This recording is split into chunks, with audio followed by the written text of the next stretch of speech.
October 17, dahil sa ikinakasang tigil pasada mula sa GMA Integrated News, nagulat po si Claire Lacanilao ng GMA Regional TV1 North Central Luzon. Claire, pasok! Yes, Joel Mel, naglabas ng memorandum ang city government ng Angeles sa Pampanga para sa suspenso ng face-to-face classes mula October 16 to 17 bilang paghahanda sa nakaambang nationwide transport strike. Wow, yung mga Inikahit ng city government ang mga salita sa paaralan na pamasahe, magpagawa ng sa online o modular learning bilang alternatibong pamamaraan sa pag-aaral ng mga estudyante sa October 16 to 17 dahil sa inaasahang nationwide transport strike.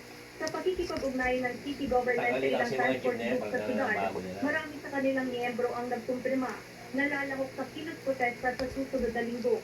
Kaya bilang paghahanda at matiyak na hindi maapektuhan ang mga manggagawa at ilang commuters, naglabas na rin ng memorandum ang alkalde ng syudad sa mga City Hall employees na magsagawa ng carpooling mula October 16 hanggang 17.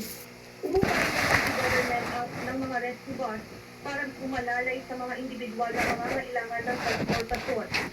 Joel Melo, magkakaroon ng point-to-point ng mga ruta ng mga bus na ide-deploy sa iba't ibang barangay ng syudad para makapasok sa Tabaw ang mga manggagawa at hindi maapektuhan ang ekonomiya sa syudad. Mula sa GMA Regional TV, One North Central Luzon at GMA Integrated News. Ako, si Claire Lacanilao, nag-uulat para sa Super Radio DZWD. Dapat, totoo. Salamat Claire Lacanilao ng GMA Regional TV1 North Central Luzon. Ito ang Super Balita sa Umaga. Oras, alas 7:44. Radyo na, TV pa. Cortesia na, Disiplina pa.